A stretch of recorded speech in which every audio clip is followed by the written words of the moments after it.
Today, we're traveling back 1,000 years to the everyday life of the Vikings, into the quiet, cozy moments inside a warm home. If you enjoy this journey, don't forget to like and subscribe. Chapter 1, Drifting into the Viking Age. Settle in. Let your shoulders drop. The day can wait. Picture a small fire crackling in the dark. Not loud. Just enough to remind you that warmth exists. Outside, the wind moves through pine trees. Somewhere far off, the sea shifts in its sleep. You are safe. You are still. And for a little while, you are not here anymore. You are drifting back. Way back. About 1,000 years or so. This is the Viking Age. But not the loud version. Not the shouting and the clashing and the dramatic helmet stuff. Tonight, we start small. Quiet. Ordinary. When people say Vikings, they often mean raiders. Ships. Axes. Yelling. That part did exist, yes. Humans have always been very good at making messes. But most Vikings were not raiding today. Or tomorrow. Or ever. Most of them were busy with much less exciting things. Farming. Fishing. Fixing a fence that broke again. Trying not to freeze. The word Viking really describes an activity, not a whole people. It meant going out on an expedition. Many never did. Most stayed home. They were farmers, traders, craftspeople, parents, children, grandparents with bad knees and strong opinions. People who worried about weather and food and whether the roof would survive another winter. Tonight, we are with them. The Viking Age stretches roughly from the late 700s to the early 1100s. Historians like neat dates. Life rarely listens. The world changed slowly. One season at a time. One generation teaching the next how to survive the cold and the dark. The land they lived on was not gentle. Scandinavia is beautiful, but it does not try to impress you. It is forests that seem endless. Mountains that stand there, unimpressed by human effort. Long coastlines carved into fjords, where the sea slips deep into the land like a quiet secret. Winters are long. Summers are short and precious, like a guest who never stays long enough. The days here are shaped by light. In winter, the sun barely rises. In summer, it hardly leaves. This does something to people. It teaches patience. It teaches planning. It teaches you to enjoy small comforts. Like a warm bowl of stew. Or dry boots. Or a good story told for the third time. Tonight, we are not watching history change. No great battle. No famous king. Just one household. One ordinary day. The house is long and low. Made of wood, turf, and stubbornness. Smoke curls out through a hole in the roof. Inside, the fire sits at the center of everything. Cooking. Warmth. Light. Life. The hearth is the heart. Without it, nothing works. Someone has fed the fire again. You hear a soft pop as the wood shifts. A spark rises, then disappears. The room smells like smoke, wool, and yesterday's food. Not unpleasant. Just lived in. A woman moves quietly across the floor. She does not hurry. There is no reason to. She has done these motions thousands of times. Her hands know what to do even when her mind drifts. She checks a pot. Stirs. Nods. Good enough. Nearby, a man mends a tool. Slow work. Careful. Metal is valuable. Time is valuable too, but not like later ages will make it. No clocks ticking here. Only daylight and darkness. And both are doing their own thing. A child sleeps near the fire, curled up like a small animal, breathing steady. The world is big and strange, but not yet heavy. That comes later. Outside, the wind slides along the walls of the house. It carries the smell of salt from the sea. Somewhere beyond the dark, a boat rocks gently against its moorings. It is not going anywhere tonight. It is tired too. This is the Viking Age most days. Quiet work. Small concerns. Hopes that are simple. Enough food. Healthy animals. A winter that does not bite too hard. Trade matters here. Long before coins were common, people exchanged goods. Furs. Iron. Amber. Stories. News. A trader arriving could bring whispers from places most people would never see. Warm lands. Strange gods. Big cities where stone buildings reached for the sky. People listened. Imagined. Then went back to their chores. Beliefs were woven into daily life. The gods were not distant. They were part of the weather, the harvest, the sea. You respected them.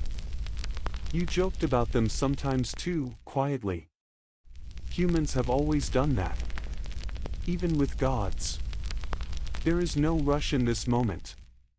No judgment. No need to decide if these people were good or bad by modern rules. They are just people, doing their best with what they have. Loving their families. Getting annoyed with their neighbors. Wondering what tomorrow's weather will bring.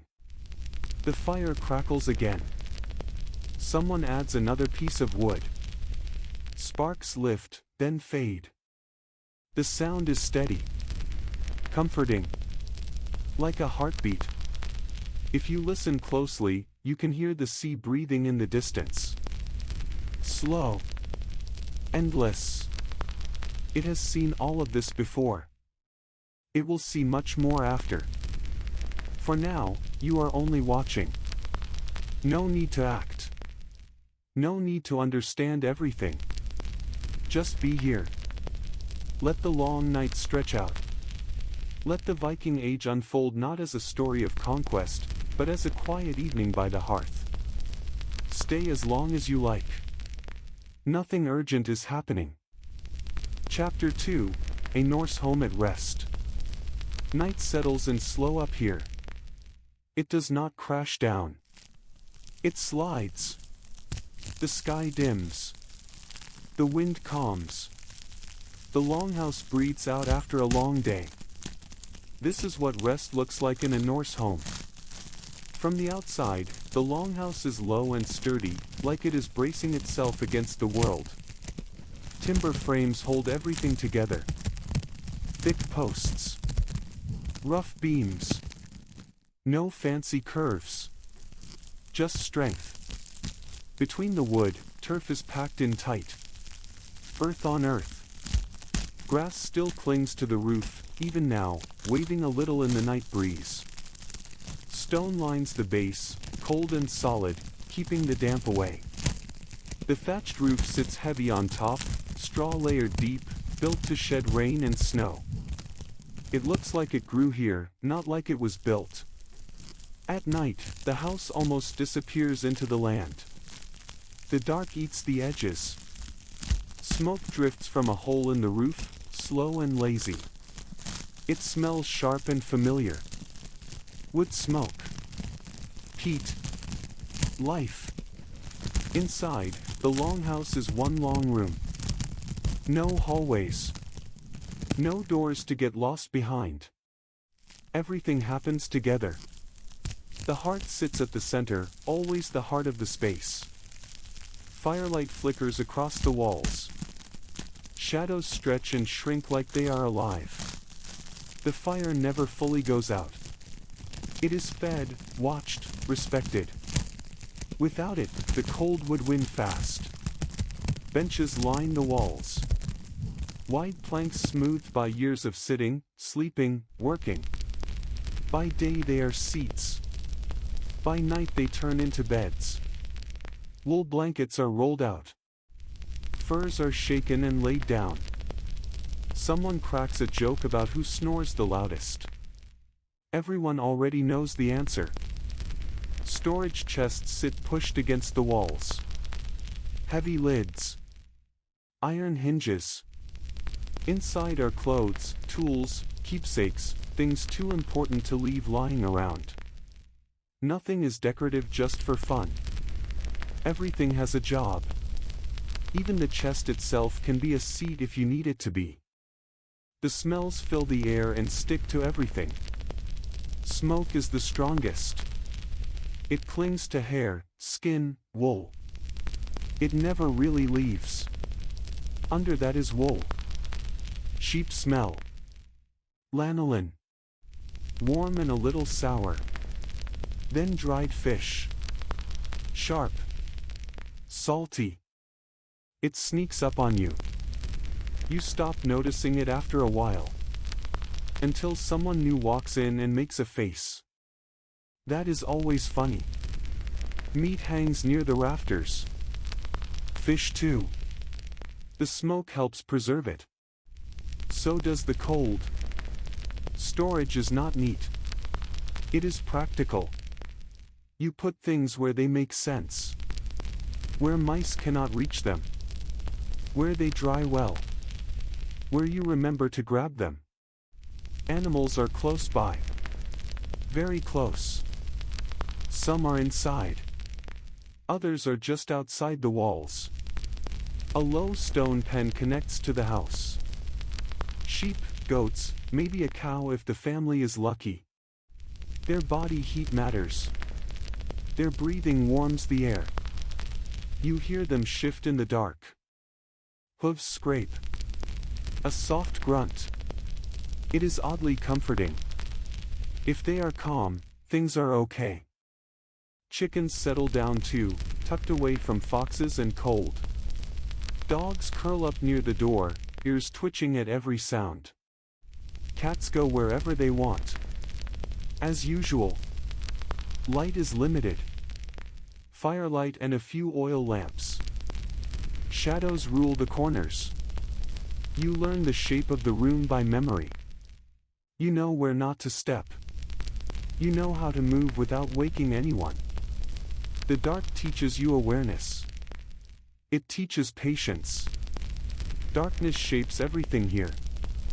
Work ends when the light goes. There is no staying up late to finish just one more thing. Your eyes give up. The fire dims. The cold creeps in. Night tells you when to stop. People gather closer after sunset. Stories come out. Small ones. Big ones. Some true. Some stretch just enough to be better. Laughter pops up, quick and sharp, then fades. Someone hums a tune. Someone else tells them to stop because it is stuck in their head from last winter. Children fight sleep like it is a personal enemy. Their heads droop. They jerk awake. They pretend they are still listening. They are not. Eventually they give in, wrapped in wool, smelling like smoke and sheep. Adults follow not long after. Life runs on daylight here. Darkness is not feared, but it is respected. You do not fight it. You work with it. The fire crackles. Embers glow red. Someone gets up to shift a log. Sparks jump. Everyone groans because now they are awake again. Worth it though. The warmth spreads. Outside, the world is quiet. Wind over grass. Distant water. Maybe a wolf far off, calling into the dark. Inside, the longhouse holds steady. Timber creaks. Turf presses close. Stone does not move. This house is not just shelter. It is survival made solid. It keeps the cold out. It keeps people together. It turns night from a threat into a pause. A time to breathe. To rest. To be still. Tomorrow will come early. The fire will be stirred. The dark will pull back. But for now, the longhouse sleeps. And in this deep northern night, that is enough. Chapter 3, Waking with the Sun or the Snow. Morning in the Viking world did not come with an alarm. No bells. No buzzing box on a table. No one slapped snooze 3 times and felt bad about it. You woke up because the world told you to. Light crept in. Wind pushed smoke the wrong way. A sheep made noise. Someone shifted on the bench beside you. That was enough. Most Vikings slept in the same room. Family, guests, kids, maybe a worker or two. So waking was a shared thing. One person stirred, then another. A cough. A stretch. The fire snapped. Eyes opened without much drama. You did not start the day. You slid into it. Light mattered more than anything. If the sun was up, or trying to be, it was time. If it was still dark, you stayed put. No one checked a device to see the hour. There was no hour. Time was light, shadow, weather, and habit. You knew how long something took because you had done it 1,000 times. You knew when to wake because your body learned the pattern. In summer, waking came early. Very early. In the far north, the sun barely left at all. People slept lighter then. Shorter. You might wake, doze, wake again. Morning blurred into night. The birds never really shut up. Work started when it made sense, not when the clock said so. If the light was good, you used it. Winter was the opposite. Dark held on tight. Cold made you slow. You stayed wrapped longer. No one rushed out for fun. Waking happened later, but it still followed routine. The fire needed tending. Animals needed checking. Life did not stop just because the sun was lazy. Weather could wake you too. Wind shaking the walls. Snow sliding off the roof. Rain finding a new way inside. A bad storm meant you woke alert. You listened first. Is the roof holding? Are the boats safe? Did something break? Morning thinking started before morning movement. There was also the sound of the house. Wood popped as it cooled. Ash settled. Someone rolled over. A child mumbled. These sounds were familiar. Comforting. Silence meant something was wrong. Too quiet was not good. The moment after waking was calm. Quiet. This was not a loud world at dawn. No engines. No crowds. Just breath, fire, and low voices. People did not jump up. They sat. Rubbed their eyes. Stared at nothing for a bit. You could hear the outside waking too. Water moving. Animals shifting. Wind through grass or snow. This pause mattered. It was the line between sleep and work. A soft space. You did not talk big plans yet. You did not argue. You warmed up first. Body and mind both. Getting up meant dealing with the cold. Floors were cold. Air was cold. Even in summer, mornings could bite. You pulled on clothes that were stiff from yesterday. Wool held heat but also held smells. No one cared much. Clean was nice. Dry was better. Washing came next, in some form. Vikings did wash. Not in hot tubs every morning, but they did not fear water. Cold water was normal. You splashed your face from a bowl. If there was a stream nearby, you used it. In winter, you broke ice. Or used snow. Snow works fine, by the way. It cleans. It wakes you fast. It does not ask if you are ready. This was not a long process. No soaking. No fancy steps. Face, hands, maybe arms. If you had time and felt fancy, you did more. If not, you moved on. The goal was to feel human, not perfect. Hair mattered. Vikings cared about hair. A lot. Combs show up everywhere in the finds. Bone combs. Antler combs. Small, neat, and used often. Morning was a common time to comb out knots in yesterday's wind. You shared combs sometimes. Not great, but that was life. Beards got attention too. Fingers first.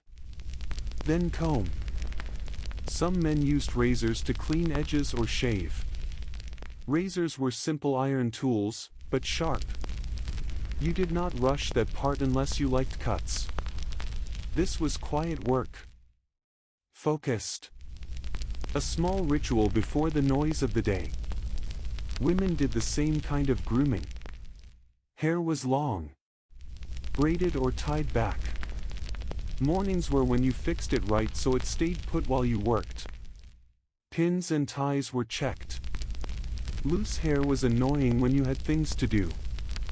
There were no mirrors like ours, but polished metal, water, or another person worked fine. You knew your own face. You did not need to study it. Clothes were adjusted. Belts tied. Boots pulled on. You sat to do this. Standing too soon in the cold made you dizzy. Everyone learned that early. Food did not always come right away. Sometimes there was a small bite. Leftover bread. A drink. Milk, water, maybe weak ale. Enough to get going. Big meals came later. Morning was about motion, not feasting. Outside, the world was still stretching. Mist over fields. Snow untouched. Frost on wood. This was the quietest part of the day. Once work started, it stayed loud until dark. So people noticed this time. Even if they did not talk about it. Kids woke slower. Or faster. No in between. Someone nudged them. Someone carried them. They learned the rhythm by living in it. No one explained mornings. You just grew into them. Old people woke early. That never changes. They sat closest to the fire. They listened. Sometimes they were the first to speak. A simple comment. About weather. About something that needed doing. That was the signal. The day had begun. So waking for a Viking was not a hard stop and start. It was a fade. From dark to light. From still to moving. From private to shared. The sun helped. Snow helped too, in its own sharp way. No clocks. No rush. Just the world doing what it always did, and people moving with it. That was morning. Chapter 4, the first meal of the day. Alright, let's talk breakfast. Or, as the Vikings might have called it, whatever we can grab before the next raid or sheep-herding adventure. Unlike today, where breakfast is sacred, pancakes, eggs, avocado toast, the Vikings weren't super picky. Morning meals were simple, practical, and often reused leftovers. Yep, leftovers were basically the OG fast food. So, what did a typical Viking breakfast look like? Well, imagine walking into a longhouse and smelling porridge. Not the sweet, cinnamon-topped porridge we might imagine, but a thick, hearty mush made from barley, oats, or rye. Sometimes it was hot, sometimes cold, and it wasn't about fancy toppings. The goal? Fill the stomach and keep it full for the day ahead. Vikings were people on the move, farming, trading, raiding, so breakfast had to fuel action. Barley, oats, and rye were staples because they grew well in the chilly Scandinavian climate. Vikings weren't just eating them as grains, they made all sorts of porridge and breads. A bowl of porridge in the morning might be sweetened a little with honey or flavored with bits of dried fruit, if the household was lucky. But most mornings, it was plain and practical. Think of it like a warm, comforting hug for your insides, minus the marshmallows. Milk and butter were big players too. Milk came from cows or goats, and butter was made from churning cream. Sometimes, they'd mix butter into the porridge to make it richer. Or eat it on bread if there was any. Vikings loved dairy. Cheese was another breakfast option, though probably more for those who could afford it or had their own animals. The idea was simple: calories, fat, and protein to keep strong all day. Now, here's a funny one: ale for breakfast. Yep, the Vikings were no strangers to starting the day with a mild beer. Before you gasp, remember, this ale was weak, low in alcohol, and more like a nutritious drink than a party starter. It was full of calories, easy to make, and safer to drink than some questionable water sources. So yes, Vikings might have sipped a little beer while munching porridge or leftover bread. Imagine that next time someone tells you beer at breakfast is weird. Speaking of leftovers, Vikings were all about using food before it went bad. Preserving foods was crucial. Salted or smoked fish, dried meats, pickled vegetables, they'd all find a way into breakfast.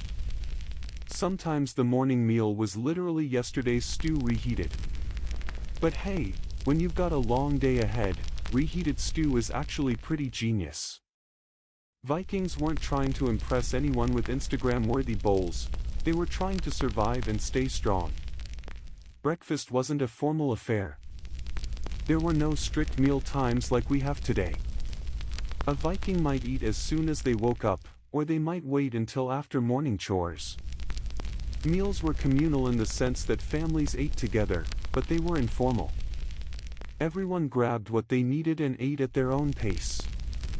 Longhouses were cozy and busy, full of people, animals, and the smell of cooking fires.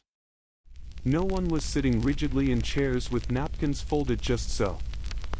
It was messy, warm, and practical. The communal aspect also meant food was shared generously.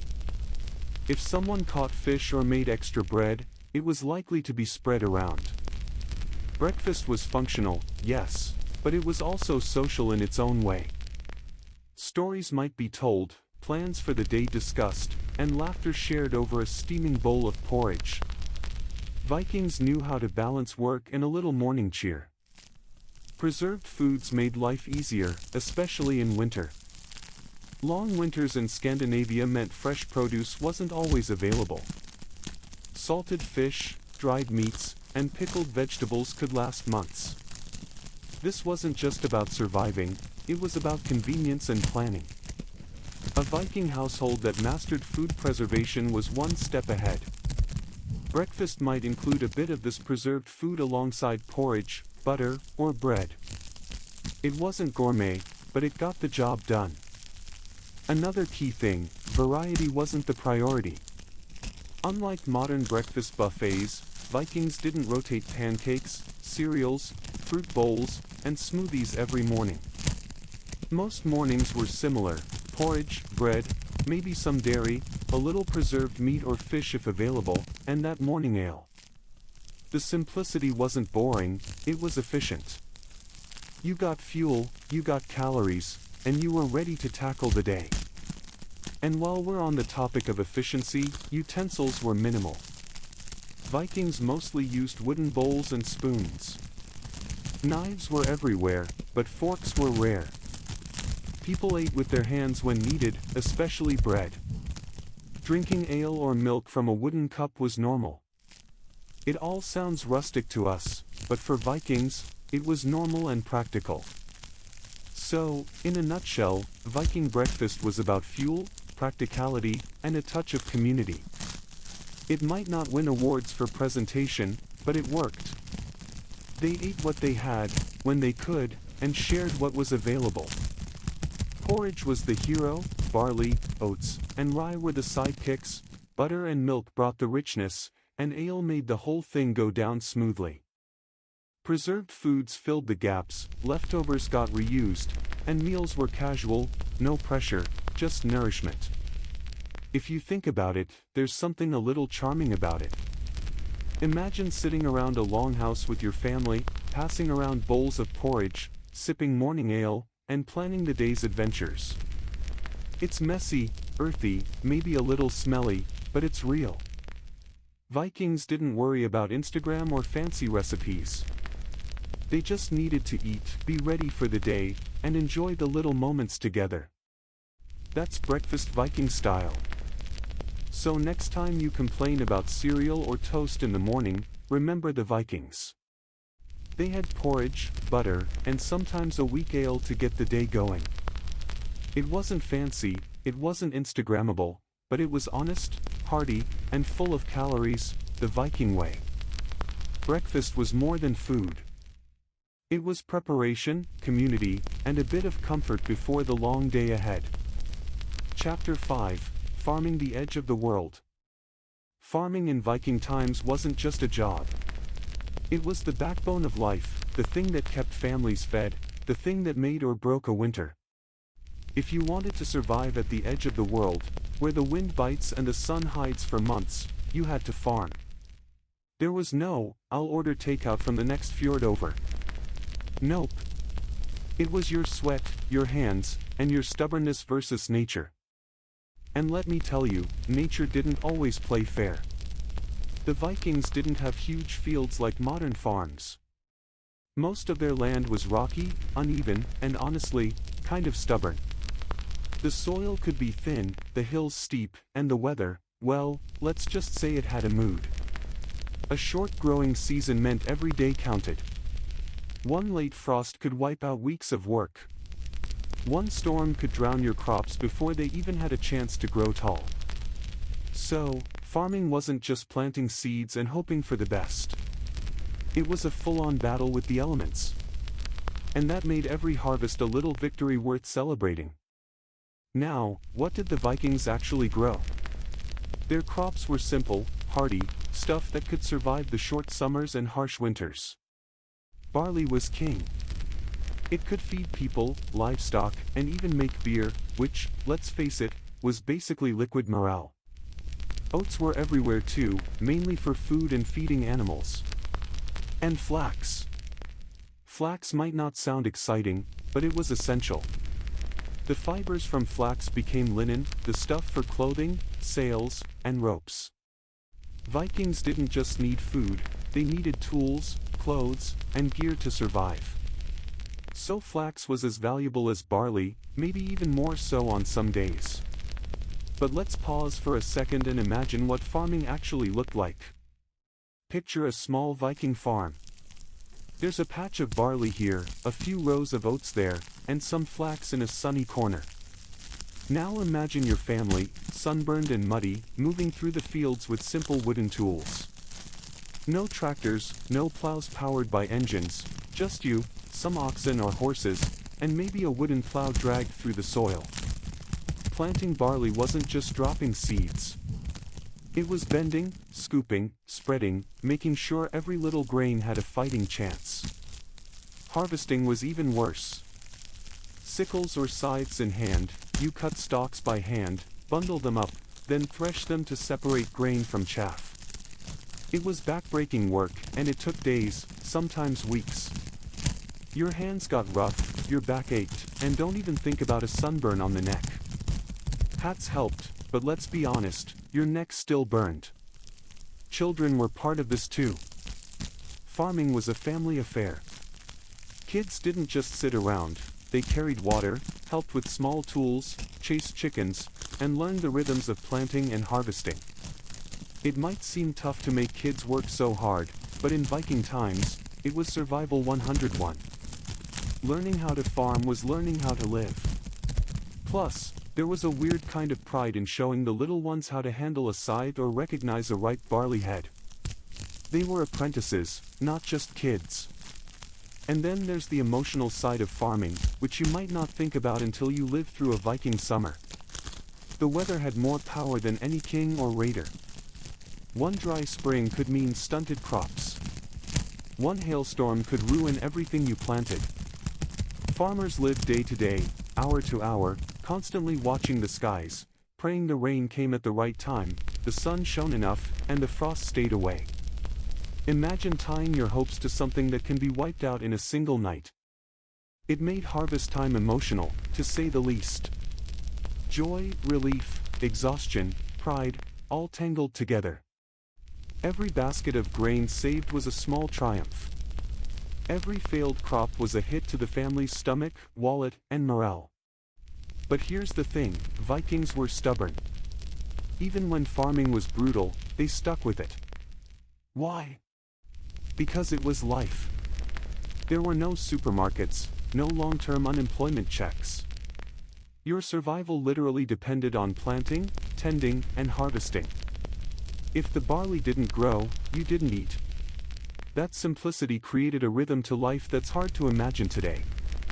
You woke up, worked the land, ate what you had, slept, and did it all over again. Some days were terrible, some days were surprisingly good, but every day had purpose. And in the middle of that harsh, muddy, sweaty grind, families grew closer. You helped each other lift sacks of grain, untangle flax fibers, and cheer when the first signs of green poked out of the earth. It wasn't glamorous, but it was life. Tools might seem boring, but they were actually a Viking farmer's lifeline. Wooden plows, spades, sickles, scythes, every tool was precious. A broken plow could mean the difference between a full barn and an empty one. People spent a lot of time maintaining tools, sharpening blades, fixing handles. Every little advantage mattered. And because metal was expensive, you couldn't just buy a new one at the market. You had to make it last, sometimes passing it down for generations. So the care of your tools was as much a part of farming as planting and harvesting. Even with all the challenges, Viking farmers weren't completely alone. Communities helped each other during busy times, especially harvest. When barley was ready, neighbors pitched in to speed up the work. It was faster, safer, and, honestly, kind of fun. Imagine a whole village swinging sickles together, laughing, telling stories, stealing a bit of grain for a snack. Farming might have been backbreaking, but it also built community, trust, and resilience. By the end of the growing season, the work wasn't over.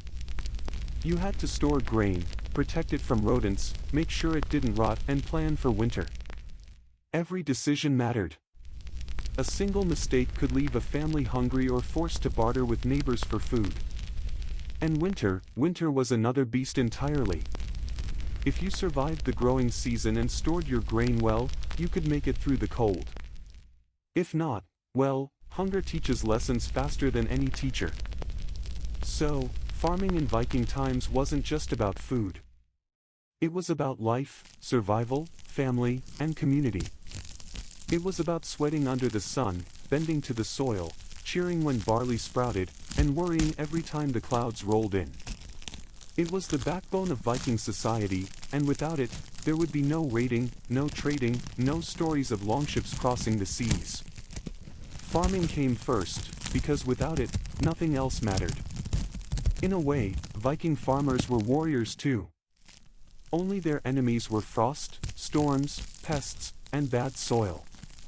Their victories weren't celebrated in feasts or sagas but in full barns, healthy families, and seeds ready for the next season. And maybe, just maybe, a little bit of pride in a hard day's work. Farming at the edge of the world was tough, exhausting, and sometimes heartbreaking, but it was also beautiful. It tied people to the land, to each other, and to a rhythm of life that modern conveniences can't replicate. So next time you complain about doing laundry or mowing the lawn, just imagine trying to harvest barley with a wooden sickle before the frost hits. Suddenly, your hard day doesn't sound so bad. Chapter 6: The Work of Hands, Crafts and Skills. Viking life wasn't all about fields and raids. There was another kind of work, slower, quieter, and precise. This was the world of hands, crafting, building, shaping, and making things that lasted. In the longhouses, workshops, and outdoor spaces, skill ruled. Vikings might be known for ships and swords, but everyday life depended on blacksmiths, woodworkers, weavers, and leatherworkers. Without them, life would be rough, uncomfortable, and short on essentials. Take blacksmiths, for example. The clanging of hammer on iron was the soundtrack of a practical Viking life. They forged tools, nails, and weapons. A sword or axe wasn't just a weapon, it was survival, status, and pride. The work required strength, patience, and precision. One wrong swing could ruin a blade. One miscast nail could collapse a roof. It was slow, repetitive, and sometimes frustrating, but every finished piece carried skill, care, and pride. Woodworkers were just as essential. Longhouses, boats, carts, furniture, all depended on them. Using saws, adzes, and chisels, they shaped timber into functional objects. Carving wasn't just decoration, it was also craftsmanship that ensured durability. A poorly built boat could sink, a poorly built chair could collapse. Vikings respected the people who made things that lasted. You couldn't fake skill in this world. Leatherworkers and weavers handled materials closer to the body. Leatherworkers made shoes, belts, harnesses, and protective gear. Every cut of leather had to be precise, every stitch strong. Weakness in leather could mean injury or lost tools. Weavers turned raw wool or flax into cloth. Processing wool was a long process, shearing sheep, cleaning and carding the fibers, spinning into thread, and then weaving into fabric. Each step required attention, patience, and experience. Daily tasks were a mix of rhythm and improvisation. Inside the longhouse, someone might be spinning wool by the fire, while outside, a blacksmith hammered iron in a small workshop. Woodworkers might measure and carve planks, while children helped by fetching tools or carrying materials. It was a steady, interconnected hum of activity. The rhythm of work, the sound of tools, and the sight of hands shaping materials gave life to the day. Even though the work was routine, it wasn't mindless. Every object mattered. A poorly made shoe would hurt the foot. A rough spun cloth would tear easily. A crooked wooden bucket could spill water and ruin a harvest. Vikings had pride in well-made objects. Crafts weren't just practical, they were a reflection of skill, patience, and attention to detail. To the maker, every item carried a piece of themselves. Skill was passed down through generations. A child learning to weave didn't just play with string, they observed elders, tried small tasks, and gradually mastered the craft. Boys learned blacksmithing or woodworking by watching and assisting older men. Girls learned spinning, weaving, and leatherwork through repetition and careful instruction. Knowledge wasn't written in books, it was shown, touched, and learned through practice. The longhouse became a living classroom. Even the simplest task held meaning. Rolling wool into balls, tying leather strips, shaping a spoon, each step was part of a chain that connected family, survival, and culture. Crafts anchored the Vikings to their world. The products weren't just objects, they were lifelines. Shoes, tools, cloth, and containers weren't disposable. They were treasured, repaired, and respected. Pride in a well-made object was pride in survival itself. Work also created rhythm in daily life. Long hours could be tiring, but there was satisfaction in repetition.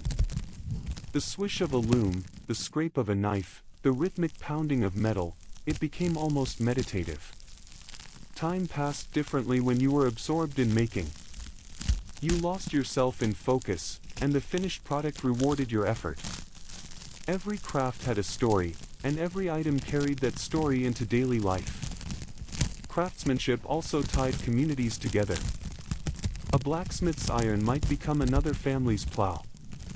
Woven cloth might be traded, gifted, or sewn into clothing for a newborn. A boat built by skilled hands could carry a whole village across fjords.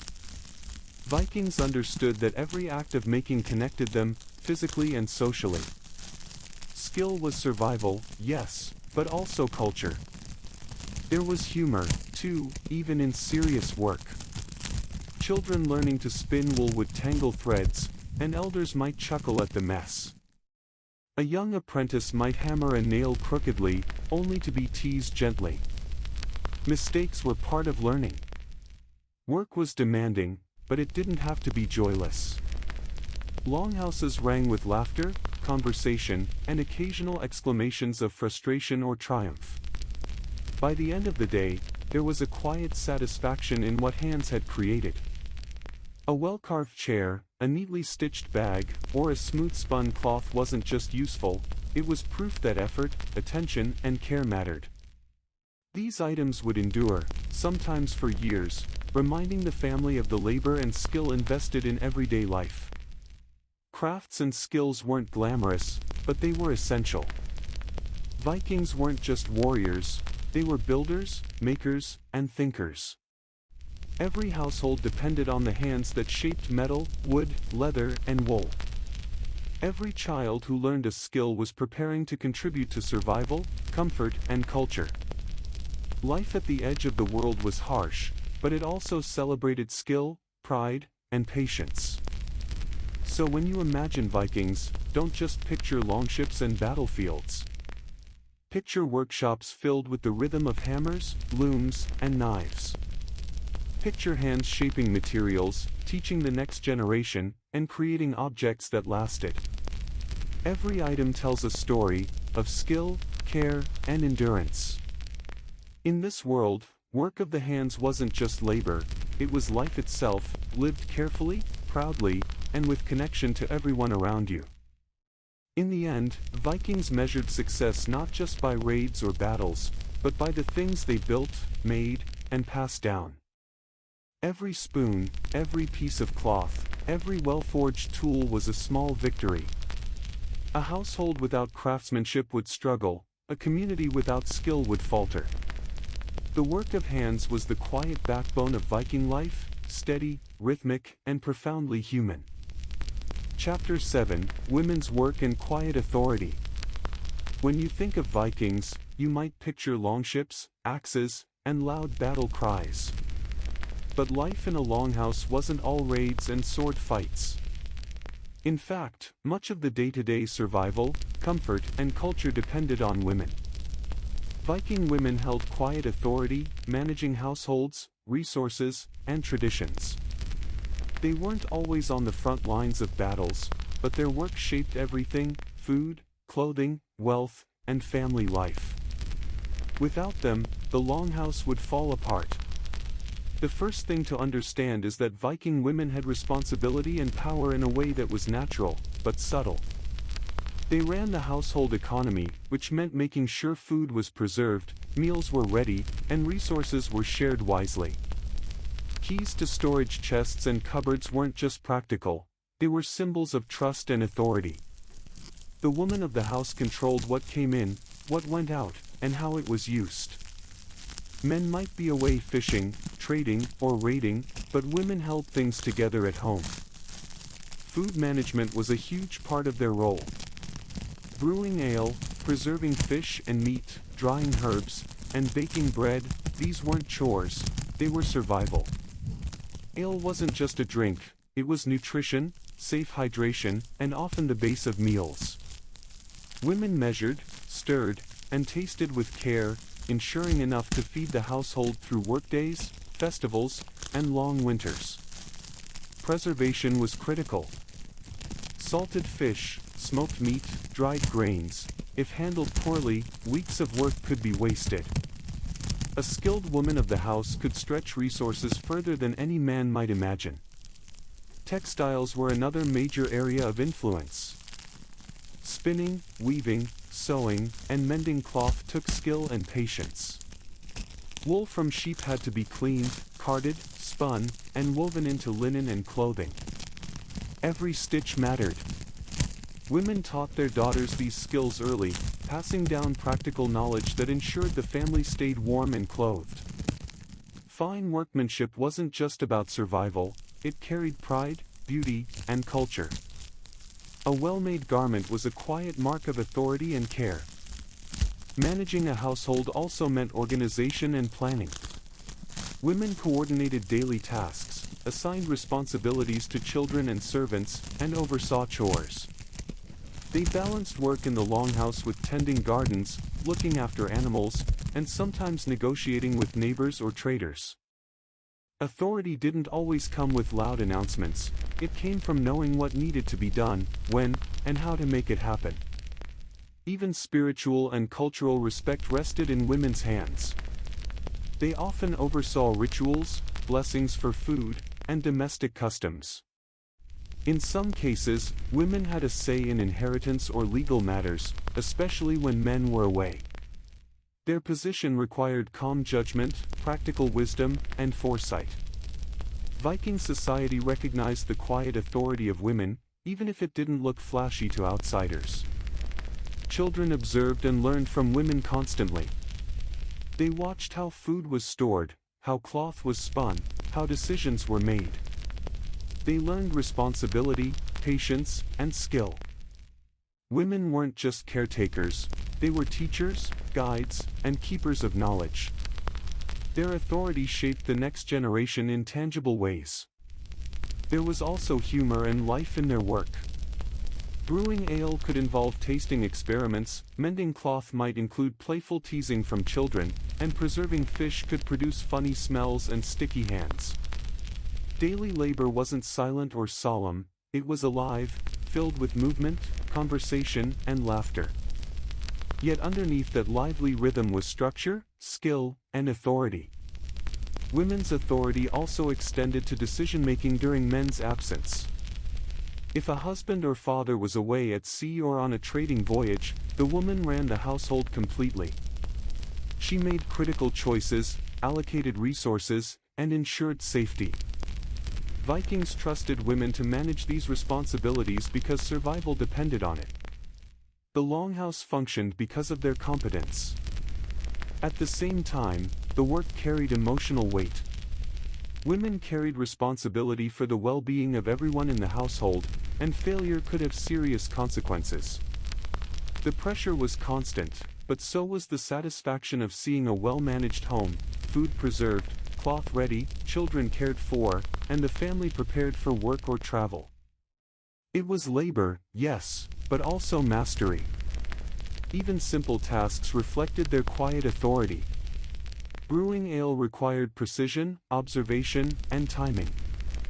Baking bread meant managing fire and dough carefully. Spinning and weaving demanded attention and skill. Every action influenced the household's success. In a way, Viking women wielded power without needing a sword, they shaped survival itself. Their work also connected the household to the broader community.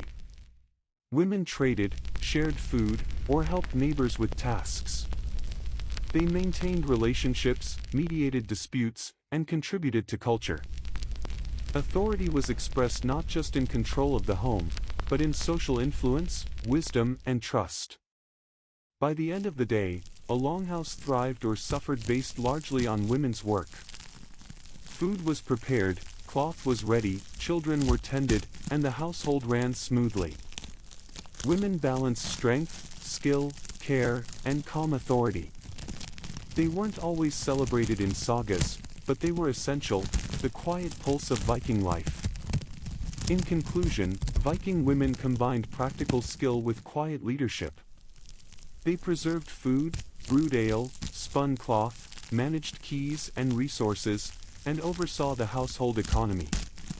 They held authority when men were absent, guided the family, and maintained social and spiritual practices. Their daily labor was a balance of responsibility, skill, and calm control, a subtle but vital force that kept Viking life running smoothly. Without them, survival and culture would falter. They were the heart and backbone of the Longhouse, quietly powerful, endlessly skilled, and deeply respected. Chapter 8: Children of the North. Viking life wasn't just about farming, crafting, or raiding, it was also about growing up in a harsh, beautiful world. Children played, learned, and carried responsibilities from a young age. Life in the North was demanding, but it was also full of curiosity, stories, games, and lessons. Childhood in Viking society was very different from ours today, yet it had its own rhythm, wonder, and warmth. From the start, Viking children were part of the household. Babies were swaddled in warm furs, often sleeping near their parents. They were watched carefully, but also allowed to observe the world around them. Learning started almost immediately. Children watched adults, noticing chores, tools, and daily routines. They learned by seeing and doing, not by sitting at a desk. Every day was a lesson in survival, skill, and community. As they grew, responsibilities increased. Boys might help with tending animals or carrying water, while girls assisted in spinning wool, preparing food, or helping with younger siblings. Tasks were assigned based on ability and household needs, not rigid age rules. Work and play often blended. Carrying small loads became a game, fetching firewood could turn into a race, and weaving could include playful competition over who made the neatest thread. Learning was practical but often fun. Viking children also had toys and games. Dolls made of cloth or wood, miniature swords, simple balls, and small animal figures were common. These weren't just for fun, they were practice tools. Pretend play taught coordination, planning, and social skills. A wooden sword could teach a child the motions of defense. Dolls could teach care and empathy. Games were simple, but imagination made them endless. Play helped children prepare for adult life, slowly introducing them to the skills and roles they would eventually take on. Storytelling was a central part of growing up. Evenings in the Longhouse often included tales of gods, heroes, and ancestors. Children sat close to the fire, listening to the rhythms of oral history. Stories taught morals, history, and the values of courage, honesty, and cleverness. They also sparked imagination, giving children a sense of wonder and connection to the wider Viking world. Myths and legends weren't just entertainment, they were lessons woven into daily life. Seasonal rhythms shaped childhood. Spring and summer meant outdoor play and work in the fields. Autumn brought harvest duties, helping with preserved foods, or preparing for winter. Winter meant indoor activities, spinning, weaving, small crafts, and storytelling. Children learned to follow nature's cycles, understanding when to work, when to rest, and when to prepare. Their days were guided by the land, animals, and weather, giving them a deep connection to their environment. Education was hands-on. Observing elders, assisting with chores, and trying small tasks was how skills were passed down. A child might watch a parent milk a goat, then try it themselves. They might observe a blacksmith hammer iron, then practice with wood or clay first. Mistakes were part of learning, and adults guided gently. Every skill learned was a contribution to the household and preparation for independence. Children were also expected to develop resilience. Life in the north could be harsh. Cold, hunger, storms, and long hours of work required adaptability and courage. Vikings didn't shield children from reality, they introduced it slowly, through play, practice, and observation. By the time they reached adulthood, they were capable, confident, and ready to handle challenges. Bedtime routines were simple but comforting. After a day of play, work, or learning, children gathered in the longhouse, often near a hearth for warmth. Parents might tell a story, tuck furs around little bodies, or hum quietly. Sleep was shared in layers of furs, providing warmth and closeness. The sounds of the longhouse, embers crackling, animals settling, occasional footsteps, were constant companions. Children grew up with both independence and comfort, learning that safety and vigilance coexisted. Social learning was ongoing. Siblings, neighbors, and visiting relatives contributed to education and play. Children learned cooperation, negotiation, and empathy. Group games taught fairness, patience, and strategy. Working together on chores or crafts fostered a sense of responsibility and community. Every interaction helped them navigate both family and wider society. Humor and joy were everywhere, even in hard work. Children laughed when learning new skills, made playful mistakes, and enjoyed teasing each other. Vikings understood that joy and humor were part of growth. They kept spirits high and strengthened bonds. Childhood was serious in responsibility but light in spirit. By the time a Viking child grew into adolescence, they had internalized a mix of practical skills, moral lessons, and cultural values. They knew how to help the household, survive in nature, care for animals, and respect community. They understood storytelling, seasonal rhythms, and hands-on craft. They were ready to become active members of Viking society, contributing to survival, culture, and tradition. In short, Viking children were nurtured, challenged, and educated through observation, participation, and play. They learned life skills from the start, developing responsibility, resilience, and connection to their community and environment. Childhood was busy, practical, and full of wonder. It was a stage of growth that prepared them physically, mentally, and socially for the demands of Viking life. So, when thinking of Vikings, remember the children of the North. They weren't just small versions of adults, they were learners, players, helpers, and future craftsmen, farmers, and storytellers. They grew up in rhythm with the seasons, guided by the wisdom of their elders, and shaped by the land, weather, and household. They played, learned, and laughed, quietly forming the next generation of Vikings who would continue the cycle of work, craft, and survival. Chapter 9: The Midday Meal and Rest. If mornings were fueled by porridge, milk, and maybe a little ale, then midday in a Viking household was about slowing down, refueling, and catching a breath. Life was busy, fields to tend, animals to care for, tools to make, or boats to repair, but even the hardest workers needed a pause. Vikings didn't have a formal lunch hour like we do, but they understood the value of food and rest in the middle of the day. The midday meal was simple. Often it was cold, leftovers from the night before, or a piece of bread with cheese or dried fish. Sometimes it was porridge again, or a bit of smoked meat. Nothing fancy, nothing plated for Instagram. Just sustenance, enough to keep energy up until the evening feast. Vikings were practical eaters. They didn't fuss over presentation, but they did pay attention to quantity, nutrition, and sharing what was available. Where and how they ate was flexible. If a farmer was working in the fields, the meal might happen sitting on a hay bale or kneeling on the ground. A fisherman might eat on the edge of a boat. A craftsperson could pause mid-task, wipe their hands, and nibble bread while keeping an eye on the loom or forge. Mealtime wasn't a ritual, it was a practical pause. Sometimes there was conversation, sometimes silence, and sometimes just the sounds of nature or the longhouse. Rest was just as important as food. After a long morning of labor, Vikings took moments to recover. This didn't always mean lying down.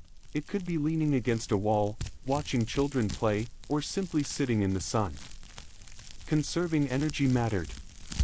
They understood that the afternoon's work would be demanding, so a short break was a wise choice. This wasn't laziness, it was survival strategy. Social interaction often accompanied the meal. Families shared what they had, exchanging food, advice, and news. Neighbors might visit and contribute. Conversation flowed easily, sometimes light and humorous, sometimes serious. Sharing space and food reinforced community bonds. Even a simple midday pause was a reminder that everyone depended on each other. The rhythm of work and rest was natural. Food was fuel, but listening to the body mattered. If someone felt tired, they slowed down. If the sun was high and warm, they paused outside to soak it in. Life wasn't structured by strict schedules, but by practical needs and environmental cues. Midday was the natural point to check in with both. Vikings also observed nature during these breaks. The wind in the trees, birdsong, the movement of animals, it was part of daily life. Farmers noticed cloud patterns, hunters scanned for prey, and fishermen gauged water currents. These observations were essential for planning the next tasks. Pausing to eat or rest wasn't just comfort, it was also a strategic moment to watch, learn, and prepare. Children were included in the midday pause. They might sit with a piece of bread, play with small toys, or help carry water and food. For them, rest and meals were both practical and social learning moments. They saw how adults balanced work, energy, and care, and they internalized these lessons for their own growing bodies and minds. The food itself varied by season and availability. In summer, fresh herbs or milk might appear. In winter, dried fish, salted meat, or stored vegetables dominated. Vikings were masters of using what they had. Waste was frowned upon, and careful storage meant the midday meal could provide more than just calories, it was also a test of skill and planning. Midday rest also offered quiet reflection. While workers ate or sat, they often thought about the day's tasks, weather changes, or household needs. Craftspeople might plan the next steps in a project. Farmers might consider the soil or the growth of crops. Even a brief pause allowed the mind to organize, anticipate, and strategize. Rest wasn't just physical, it was mental preparation. Humor and storytelling appeared even in these small breaks. A child might retell a funny story, a neighbor might tease someone about a spilled drink, or a sibling might play a small trick. Life was serious in labor, but laughter kept the day light. Vikings understood that morale mattered almost as much as food. By the end of the midday pause, Vikings returned to work ready for the afternoon. Energy restored, bodies rested, and minds focused, they continued their chores with more efficiency. The break reinforced community, observation, learning, and preparation for whatever challenges awaited. It was simple, practical, and essential. Chapter 10: Fishing, Hunting, and the Sea. Vikings didn't just work on land, they lived closely with water, forests, and wild animals. The sea and the land were both provider and teacher. Fish, game, and furs weren't just luxuries, they were essential for survival. Understanding nature, respecting it, and using its resources wisely was part of daily life. Fishing and hunting shaped diets, work rhythms, and even social connections. For coastal Vikings, the sea was a constant presence. Fishing provided food for households and sometimes for trade. Simple tools, nets, hooks, lines, and small boats, were used with skill and patience. Fishermen knew tides, currents, and the habits of fish. Early morning or late evening often meant casting nets or dropping lines, and careful observation determined where the best catch might be. Every fish caught was valued, not wasted. Inland, rivers, and lakes offered similar opportunities. Fish were cleaned, salted, smoked, or dried to last through long winters. Preservation was key. Fresh fish didn't keep for long in a cold climate without proper storage. Skill in processing fish was as important as catching them. It was hard work, but necessary. And yes, a little bit of ale might help during a long day by the water, both for warmth and morale. Hunting was another vital skill. Vikings hunted deer, elk, birds, and small game for meat, fur, and feathers. Tools ranged from simple bows and arrows to traps and snares. Hunters needed patience, knowledge of animal behavior, and stealth. Hunting wasn't a thrill-seeking sport, it was survival. Every animal caught provided food, clothing, and sometimes trade goods. Respect for the animal was important. Waste or carelessness was frowned upon. Nature provided, but Vikings knew it could also take away if treated carelessly. Seasonal rhythms dictated when hunting and fishing happened. Spring and summer were abundant, with more fish in rivers and young animals in forests. Autumn was the time to stockpile food and furs for winter. Winter hunting was tougher, requiring skill and preparation. The Vikings' work with animals and fish wasn't just about immediate needs, it was about planning and survival.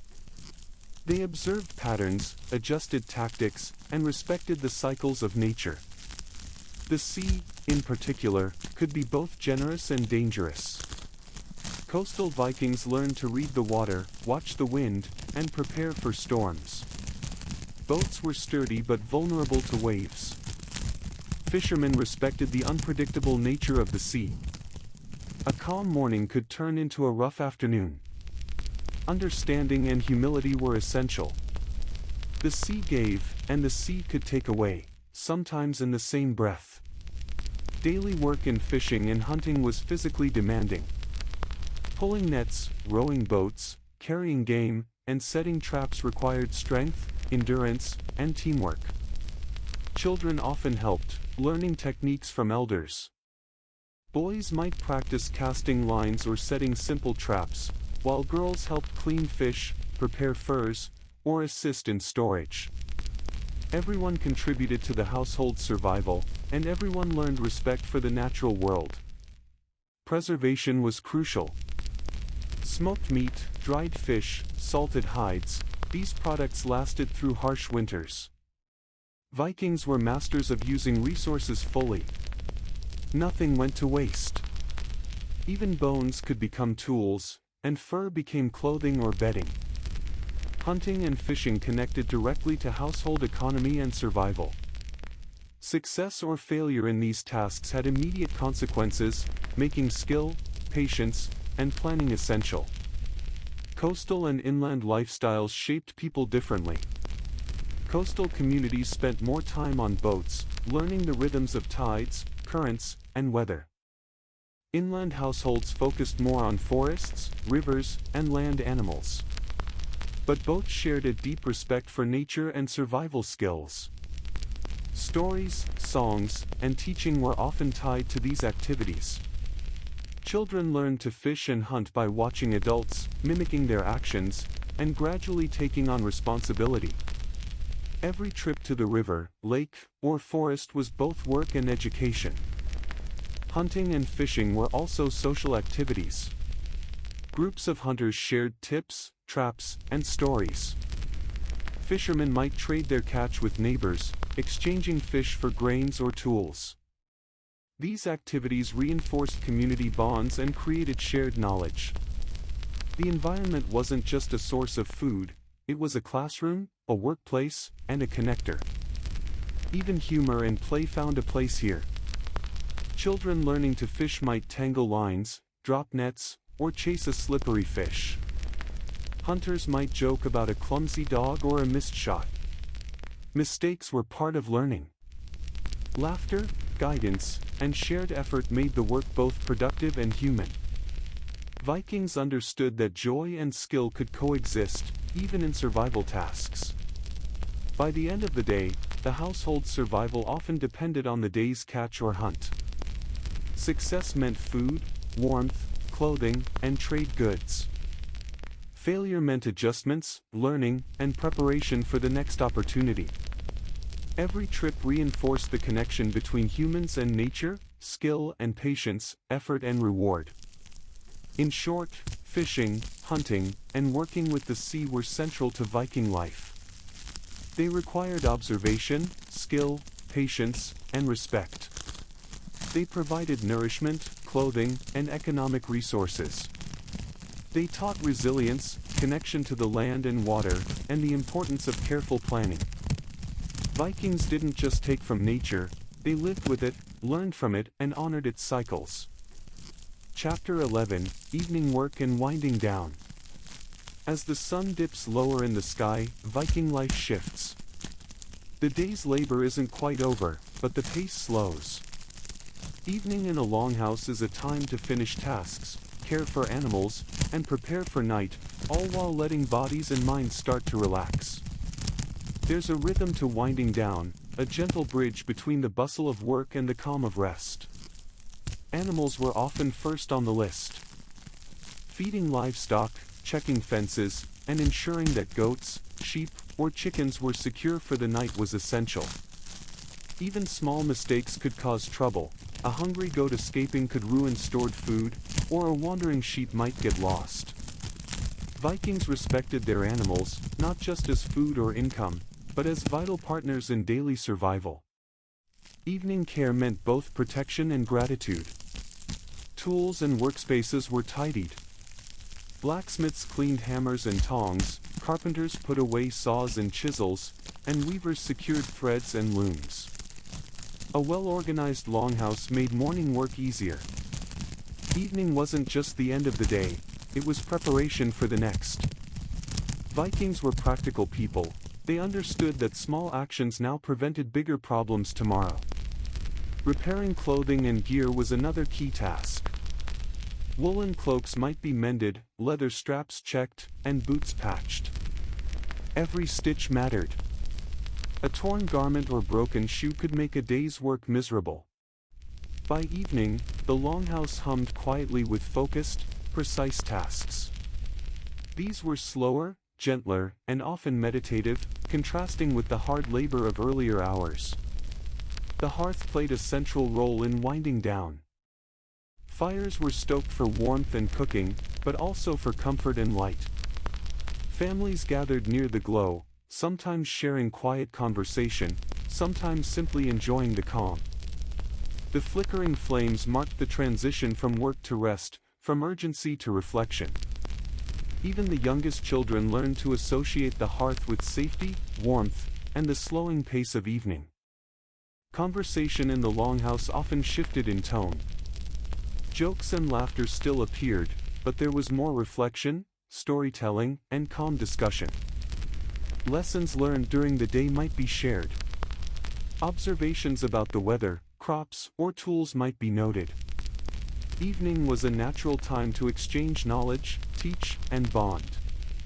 The loud activity of the day faded into a quieter rhythm, yet the house was far from silent. Light fading outside dictated movement. Shadows lengthened, and tasks became easier to manage near the fire. Vikings relied on natural light, oil lamps, and candles, so the evening encouraged slower, more deliberate work. Movements became measured. Even walking through the longhouse was gentler, quieter. Evening work required attention, but it demanded less speed and more care.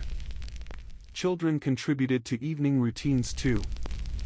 They helped feed smaller animals, bring firewood, tidy tools, or carry water. They learned observation, patience, and responsibility through small, safe tasks.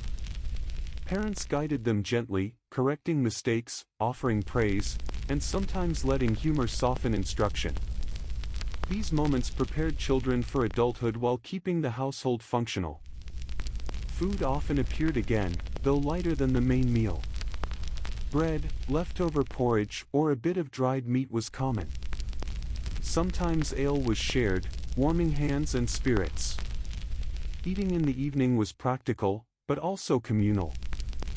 Sharing a small meal while tidying, repairing, and conversing created a rhythm of connection and care. It was a way to nourish body, mind, and relationships simultaneously. Evening work offered quiet reflection.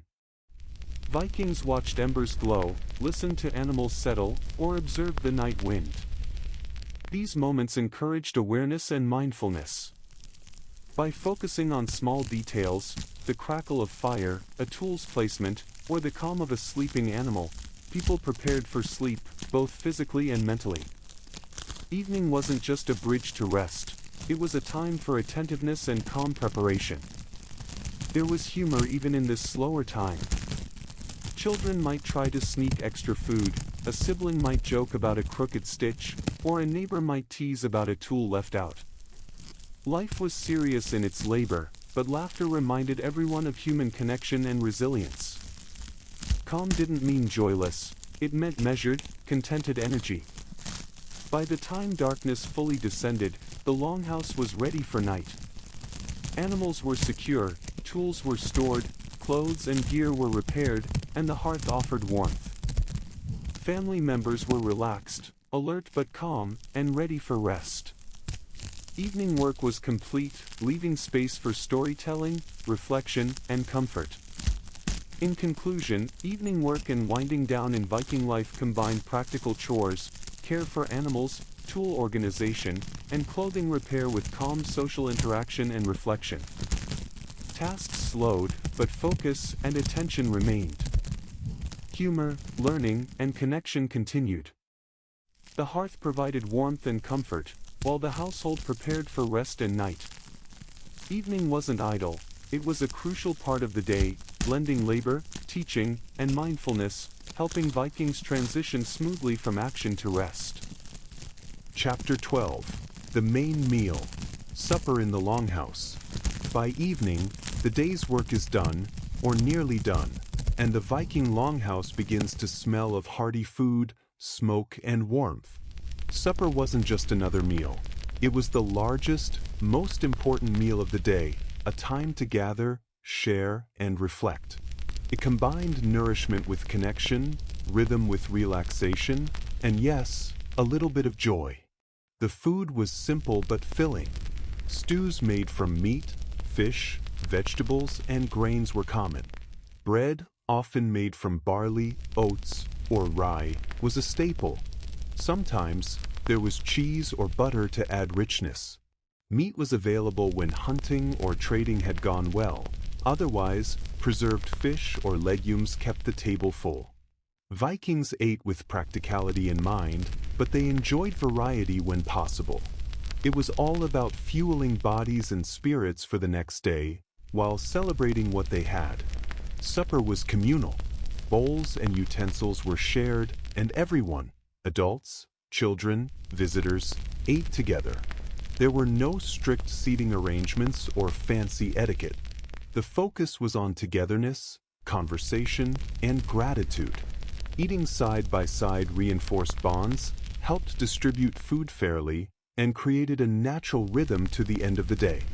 Even small children had their roles, holding bowls, helping pass bread, or learning to manage portions.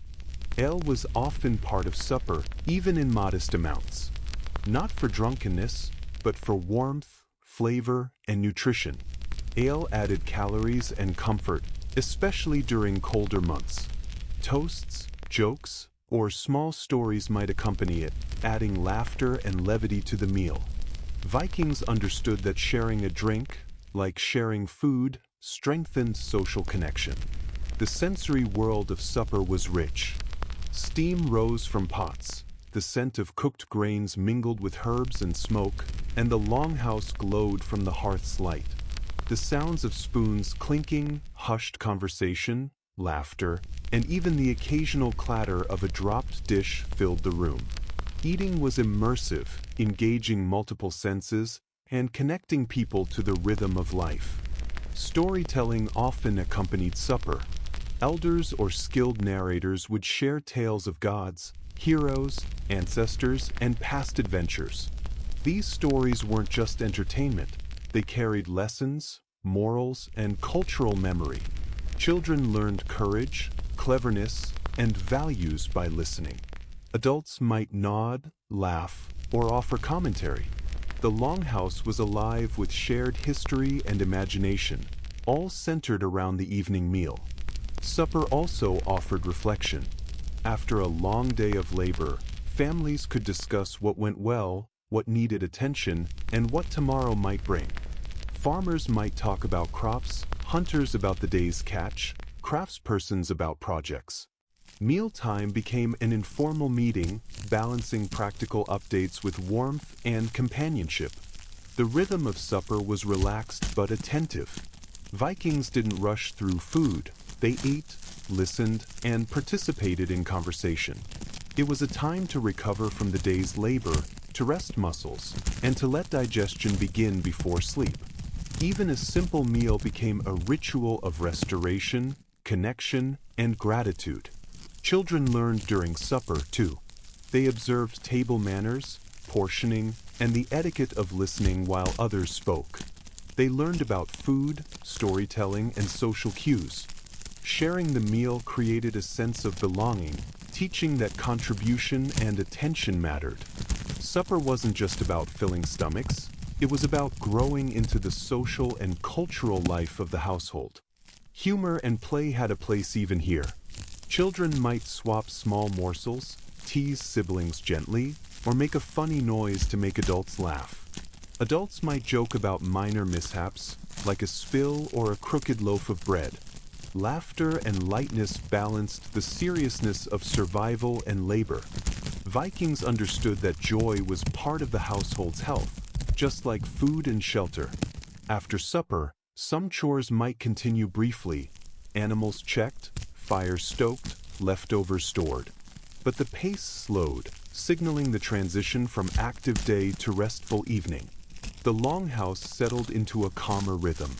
People leaned back, conversed softly, or simply enjoyed the warmth and fullness of shared meal.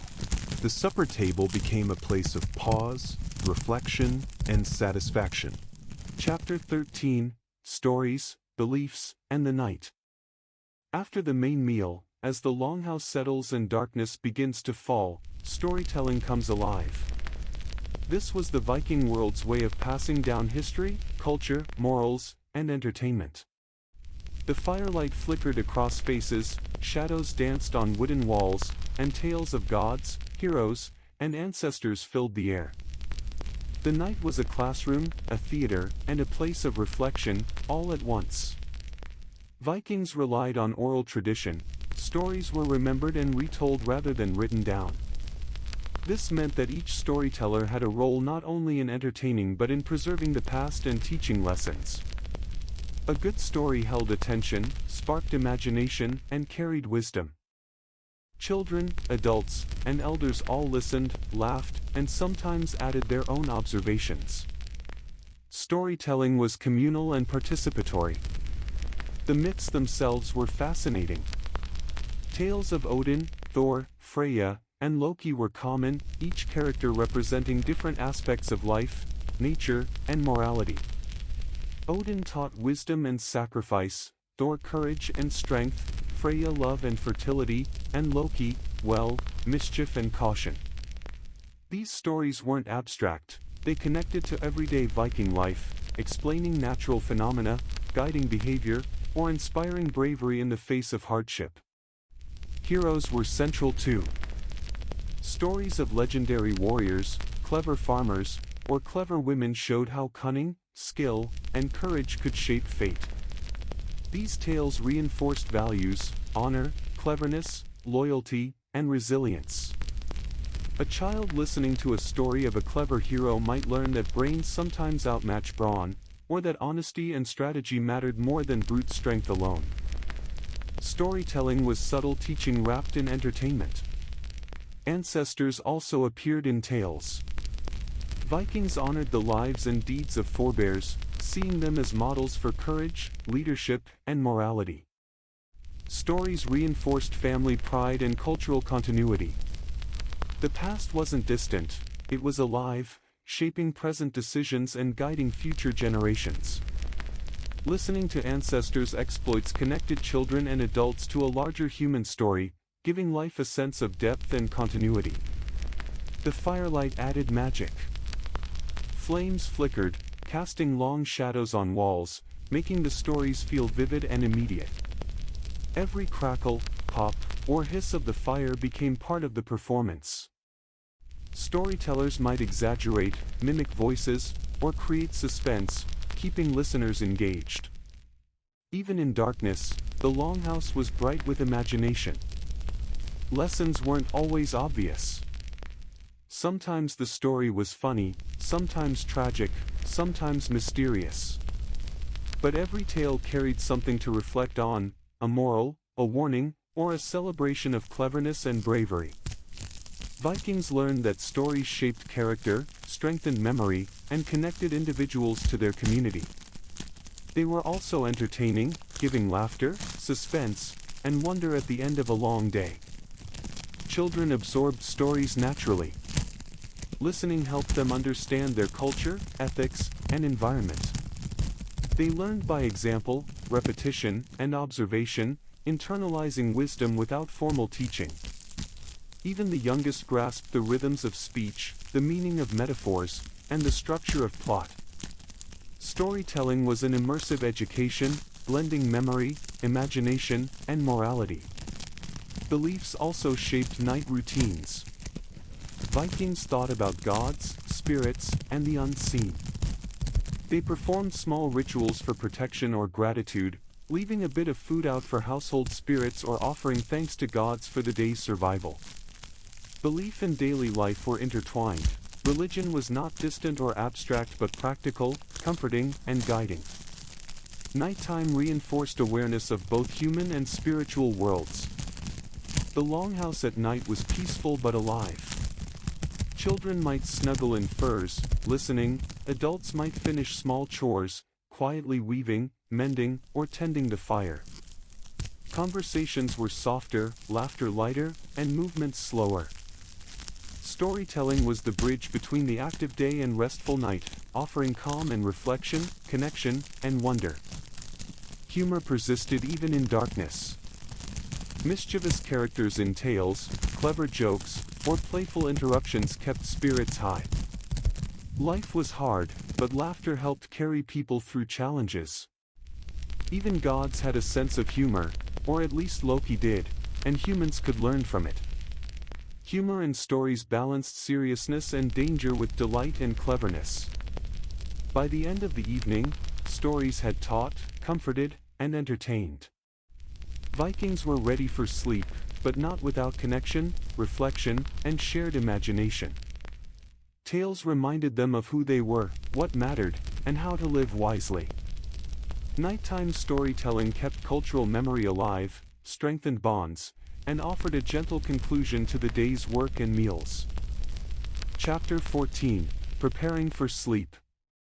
After the stories, the heart's glow begins to soften, shadows stretch, and the Viking longhouse enters its final rhythm of the day. Preparing for sleep was practical, calm, and deliberate, a mix of chores, comfort, and warmth that helped everyone rest safely through the long northern night. Cleaning the hearth was often the first step. Ashes and embers were shifted, small fires tended, and leftover wood stacked for the next day. A well-maintained fire kept the longhouse warm and safe. Sparks could be dangerous, and a neglected hearth could ruin a night's sleep. Vikings understood that a tidy hearth meant comfort, safety, and peace of mind. Beds were prepared carefully. Furs and blankets were laid out for warmth, stacked to provide layers against the cold, and arranged so that everyone had space, though often shared. Privacy was limited, but comfort was maximized. Children slept close to parents, while older siblings or helpers shared spaces efficiently. Sleeping arrangements were practical, communal, and cozy. Household chores often wrapped up during this time. Tools were checked and stored, small repairs completed, and leftover food put away. Nothing was wasted. Even in the quiet of night, Vikings were mindful of safety, preservation, and preparation. These small tasks ensured that morning would be smoother and that rest would be uninterrupted. Nighttime sounds shaped the atmosphere. The crackle of the last embers, a dog settling in its corner, distant wind, or the occasional creak of timber became part of the rhythm. Vikings were used to subtle sounds, and they often found them comforting. These noises marked the household as alive yet calm, a balance between awareness and relaxation. Children had their routines too. They might be tucked under furs, told gentle stories, or soothed with soft words. Learning to sleep calmly, listen for safety cues, and rest efficiently was part of growing up. Sleep was practical, and even young Vikings internalized the rhythm of household quiet and firelight. Warmth was key. Multiple layers of furs and blankets, positioned near the hearth or away from drafts, ensured survival during freezing nights. Vikings understood insulation, bedding, clothing, and even the positioning of animals contributed to comfort. The longhouse was not only a home, it was a carefully engineered shelter against the harsh northern cold. The process of preparing for sleep also encouraged reflection. Adults might quietly think about the day's successes or challenges, while children absorbed lessons from observation. Conversations slowed, soft advice was given, and gentle humor might appear as a final bonding moment. Calm and connection marked this transition. Spiritual or protective rituals sometimes accompanied bedtime. A small offering for household spirits or a whispered thanks to the gods reflected gratitude and belief. Nighttime was both practical and symbolic, a time for safety, reflection, and acknowledgement of forces beyond human control. Vikings balanced pragmatism with ritual, blending everyday survival with cultural meaning. The act of lying down, arranging furs, and settling in created a physical and mental signal: day's work is done, it's time to rest. The body could relax, muscles recover, and the mind could slow. Vikings didn't have beds like ours, but the layered furs, warm proximity to family, and calm environment provided everything necessary for restorative sleep. Humor lingered even here. A child might snuggle with a funny gesture, siblings might whisper jokes, or a parent might make a playful comment about a pet or small chore. Laughter, even soft, helped the household end the day on a positive note.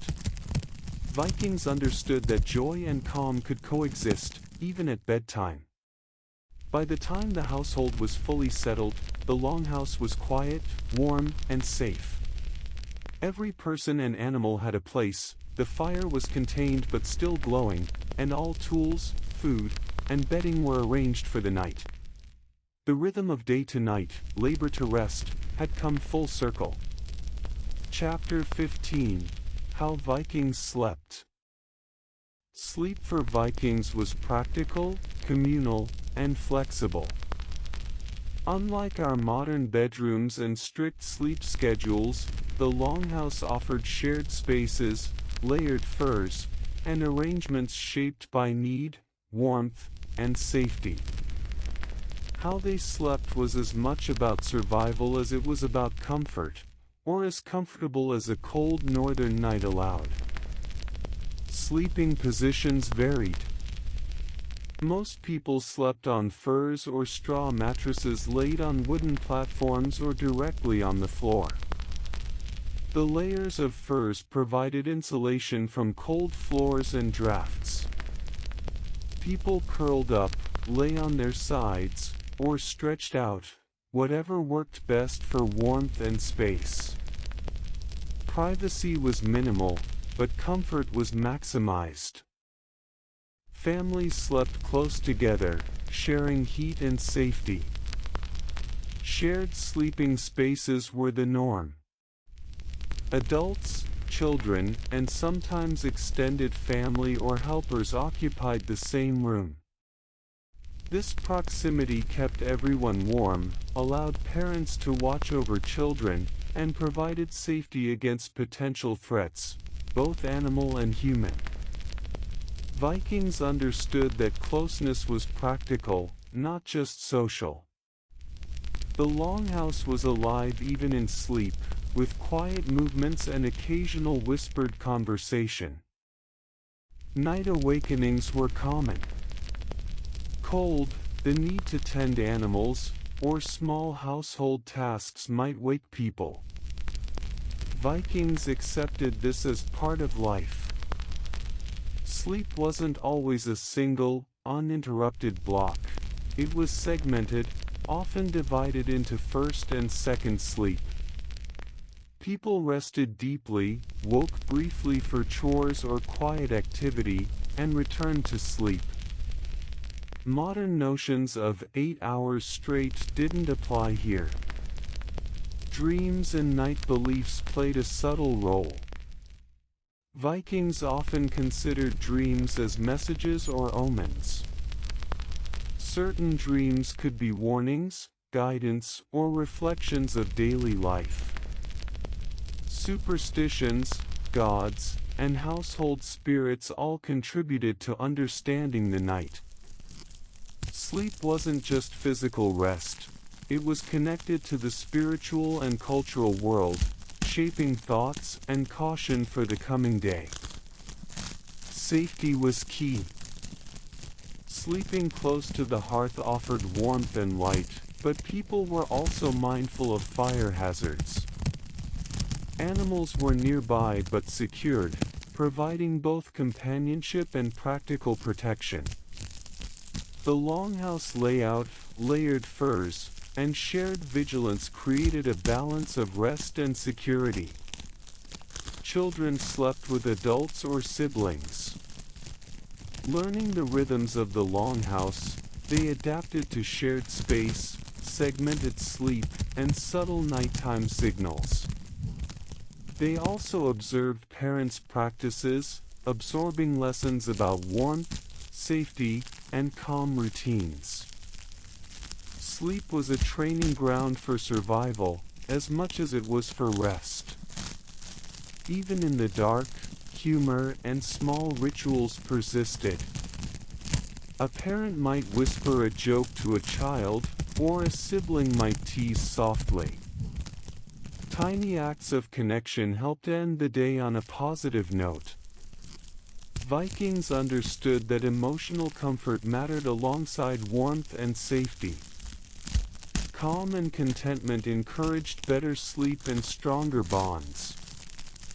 The longhouse itself shaped sleep. Thick walls, layered furs, and careful fire management insulated against cold and noise. The communal environment created warmth and reassurance, while the quiet hum of settled animals, wind, or distant footsteps maintained awareness. The house was alive but peaceful, supporting both rest and vigilance. Sleep positions and arrangements were flexible. Taller adults might share platforms with shorter siblings, and furs could be shifted for temperature comfort. People sometimes slept with boots on for quick movement, or partially dressed for sudden cold. Adaptation and resourcefulness were key. Sleep was practical, responsive, and resilient. By morning, Vikings were usually well rested, despite interruptions or segmented sleep. Shared warmth, careful layering, and practical routines ensured that even harsh nights were survivable. Sleeping arrangements reinforced family bonds, safety, and practical wisdom, teaching children resilience and responsibility from an early age. Chapter 16: Night deepens in the Norse world. As the longhouse finally quiets, night deepens over the Norse world. Outside, the wind might howl across frozen fields, waves lap against distant shores, or snow drifts silently over forests. Inside, the longhouse is still, warm, and alive in subtle ways. Night is a time of reflection, calm, and the slow rhythm of survival. By now, everyone is asleep or nearly so. Animals huddle in pens, their soft breathing a comforting background hum. The fire in the hearth is low, casting gentle flickers across walls and wooden beams. The longhouse feels alive but calm, a living organism winding down for rest. Each creak, pop, or crackle is part of the nocturnal rhythm, a quiet soundtrack for deep sleep. Night in the Norse world is also a time for awareness. Vikings knew that danger could strike at any hour, from prowling animals to thieves, but the routines, the shared space, and the warmth of furs and hearth offered safety. Vigilance was subtle, woven into the fabric of sleep. Even in deep rest, the household was prepared to respond.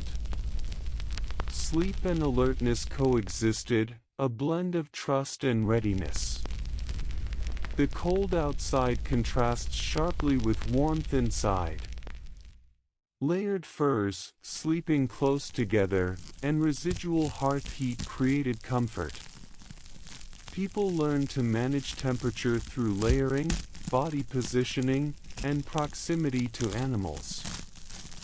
Survival and comfort were intertwined, a dance with the northern environment that Vikings mastered early in life. Dreams continued to play a role. Some were remembered in the morning, some forgotten. Others shaped feelings, decisions, or even rituals. Nighttime was seen as a space between worlds, the living, the ancestors, and the gods all connected in subtle ways. Sleep was more than physical, it was spiritual, a bridge between waking life and the mysteries beyond. The stillness allowed reflection. Adults might unconsciously review the day, consider weather or crops, or mentally prepare for tomorrow. Children absorbed patterns, habits, and lessons, even in dreams. Night carried continuity of learning, memory, and preparation, reinforcing what daylight and work had taught. Quiet humor occasionally punctuated the night. A child shifting under furs might giggle softly, a sibling might whisper a joke, or a pet might snuffle. These small moments of joy reminded the household that life, even in darkness, contained lightness, warmth, and connection. Vikings valued laughter as much as labor, it balanced the long northern nights. The longhouse itself becomes almost meditative. Fire embers glow faintly, shadows dance slowly, and breathing sinks across humans and animals. Each night was an exercise in rhythm and patience, a time to slow down completely. The day's energy transforms into rest, repair, and mental calm. The Norse world outside is harsh, but inside the longhouse, life continues in gentle persistence. Seasonal differences changed night experiences. In winter, darkness dominated for long hours, making indoor warmth, layered bedding, and shared space essential. In summer, brief nights required different routines, lighter bedding, open doors, and awareness of extended daylight.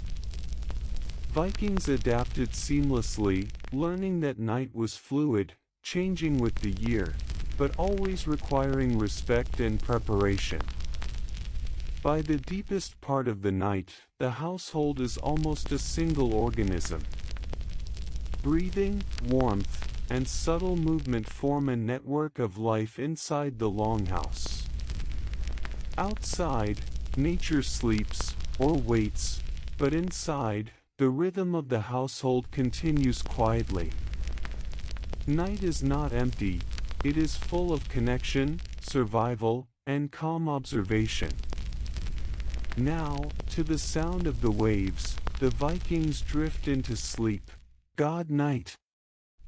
See you in new bedtime history stories.